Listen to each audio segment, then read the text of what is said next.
ప్రభువును రక్షకుడైన యేసు క్రీస్తు అతి శ్రేష్టమైన నామాను బట్టి ఉదయకాల హోసన్న దైవ సందేశాలనే కార్యక్రమం వింటున్న దేవుని బిడ్డలకు శుభం కలుగునగాక. నా దేవుని హస్తం మిమ్మల్ని మెండుగా దీవించునుగాక. అందరికీ వందనాలు. ప్రతిదినం ఈ వాక్యాన్ని వింటూ దీవించబడుతూ బలపడుతూ మీరు అనేకులకు షేర్ చేస్తూ వాళ్ళను కూడా దీవెనకరంగా మారుస్తున్నందుకు మరొకసారి హృదయపూర్వక ధన్యవాదాలు తెలియచేస్తూ ఉన్నాను. ఈ శుభవేళ మీకు ఒక విషయాన్ని జ్ఞాపకం చేస్తాను. మనం బ్రతికినంత కాలం మనకు అవసరమైంది ఏమిటి అంటే ఆహారం అవసరం, ఆరోగ్యం అవసరం. ఈ రెండు దేవుడు మనకు దయచేస్తాడు. ఈ రెండు పొంది తృప్తిగా బ్రతకడానికి అలవాటు పడాలని నేర్చుకోవాలి. బైబిల్లో సామెతల గ్రంథంలో 3:8 చక్కని మాట రాయబడింది. నీ దేహమునకు ఆరోగ్యమును, నీ ఎముకలకు సత్తుయు కలుగును. అంటే నీ వ్యక్తిగత జీవితంలో మొదట నీకు ఆరోగ్యం, నీ ఎముకలు సత్తువు కలిగి ఉండాలి.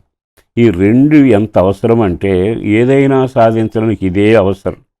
కానీ మనలో ఉన్న బలహీనత ఏమిటంటే మన ఆరోగ్యం లేకపోయినా, మన ఎముకలు సత్తువు లేకపోయినా దాని గురించి ఆలోచించం. ఇంకా పోరాడి ఏదో సాధించాలని, ప్రయాసపడాలని, అది కట్టాలి, ఇది చేయాలని. అయితే అన్నిటికంటే నీవు ఏది సాధించాలన్నా, ఏది పొందుకోవాలన్నా, నీ కోరిక తీర్చబడాలి అన్నా, ఇల్లు నిర్మాణం జరిగిపోవాలి అనుకున్నా మొదట మూలమైనది నీవు అవసరం. నీ దేహానికి ఆరోగ్యం ఉండాలి. రెండవది నీ ఎముకలకు సత్తు ఉండాలి. ఈ రెండింటిని నిర్లక్ష్యం చేసి పరుగులు తీశాక ఎన్ని వేల మందిని చూడలేదండి. కానీ అంతా సాధించి అనుభవించలేకపోవడం, అంతా సాధించి ఒట్టి చేతితో వెళ్ళిపోవడం, అంతా సాధించాక ఎవరికి అప్పగించి వెళ్ళిపోవడం, అంతా సాధించాక జీవితంలో నిరాశ మిగిలిపోవటం. ఓ సేవకుడుగా మీ అందరికీ నేను చెప్పగలిగిన మాట, నీకు ఆరోగ్యం కలగాలి. మరి ఆరోగ్యం ఎలా కలుగుతుంది? తిండి తింటున్నాం, అన్నీ మామూలుగా చేస్తున్నాముగా. బైబిల్లో ఉంది, నీ ఎముకలకు సత్తువగా నీ దేహానికి ఆరోగ్యం కావాలంటే నీలో ఉన్న అపవిత్రత అంతా వదిలిపెట్టాలి. చెడుతనమును విడిచిపెడితే వాడు ఆరోగ్యంగా ఉంటాడు. చెడు లక్షణాలు ఉన్నాయనుకోండి, చెడు వ్యసనాలు ఉన్నాయనుకోండి, చెడు సాంగత్యం ఉందనుకోండి, నీవు పనికిరాని వస్తువులు తింటూ ఉన్నావనుకో, అంటే నీలోని చెడుతనం నీ జీవితాన్ని సర్వనాశనం చేస్తుందిగా. అందుకే దేహం దేవుడిచ్చిన నివాసం. ఈ దేహానికి దీపం కన్ను. ఈ రెండింటినీ కాపాడుకుంటూ పవిత్రంగా నువ్వు జీవిస్తే, అంటే నీ చూపు మంచిదై ఉండాలి. నీ గుండెల్లో చెడుతనం ఉండకూడదు. చెడుతనం ఉంటే నీ ఎముకలకు కీళ్ళు, ఆ ఎముకలకు కుళ్ళు అని రాయబడింది.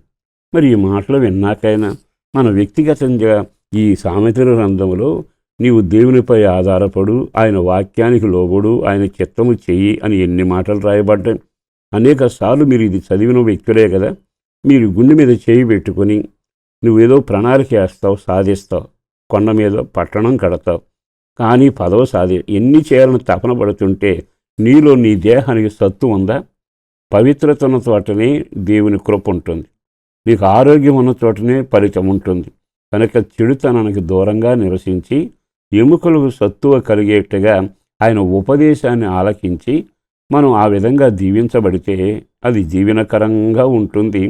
వాళ్ళ కష్టార్జితం దీవెనకరంగా మారుతుంది. యెహోవా యందు భయభక్తులు కలిగిన వాడు ఇలాగున దీవించబడతాడు.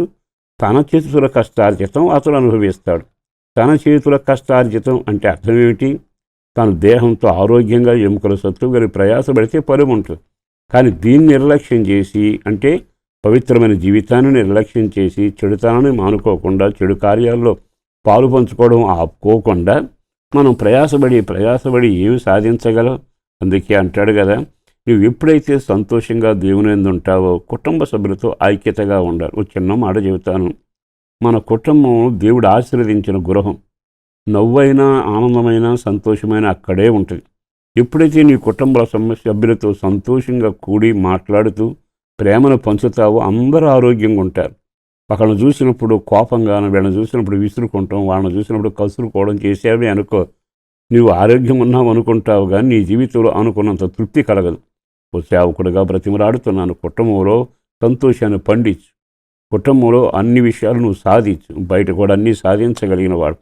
నీ ఎముకలకు సత్తువ, నీ దేహానికి ఆరోగ్యం, నీ ఇంట్లో ఆనందం కలిగేట్టుగా ఈరోజు ఆయన వైపు తిరిగి, అయ్యా ఇక మీదట నా కుటుంబాన్ని, నా జీవితాన్ని, నా భక్తిని కాపాడుకుంటాను అని నీవు ఆయన వైపు తిరగగలిగితే అద్భుతం జరుగుతుంది. తప్పనిసరిగా నీవు సాధిస్తావు. ఈ యొక్క జీవితానికి స్వస్థత, నెమ్మది, క్షేమం, ఆరోగ్యం కలుగునుగాక. పరిశుద్ధులను ప్రేమామడి నా ప్రభు వందనాలయ్యా. అపారమైన నీ ప్రేమ కొరకు ధన్యవాదాలు. చేసిన మేలును బట్టి వందనాలు. నిజమే, అన్నిటికీ ఆరోగ్యమే మూలం. ఆరోగ్యం లేకపోయినా, ఎముకలకు సత్వం లేకపోయినా సాధించేది పట్టేది ఏమీ లేదు. కుటుంబాలను దీవించండి. కుటుంబంలో పూదోటగా మార్చుకునే కృపద ఇచ్చేయండి. ఆనందంతో నింపబడాలి. పిల్లలు ఏపుగా ఎదగాలి. వాళ్ళ చదువుల్లో తోడుగా ఉండాలి. వృద్ధులకు ఆరోగ్యం కలగాలి. గర్భిణీస్తులకు సుప్రసిద్ధి కలగాలి. సంతానం లేని వారికి సంతానం కలగాలి. ఏ పని చేసినా జీవనోపాధిలో వ్యాపార, వ్యవసాయ, ఉద్యోగులు అద్భుతం జరగాలి. ఇంటికి రక్షణ కలగాలి. కుటుంబానికి ప్రార్థనా జీవితం ఉండాలి. అట్టి దీవెనలతో నింపండి. యేసు పేరట వేడుచున్నాం తండ్రి. ఆమేన్.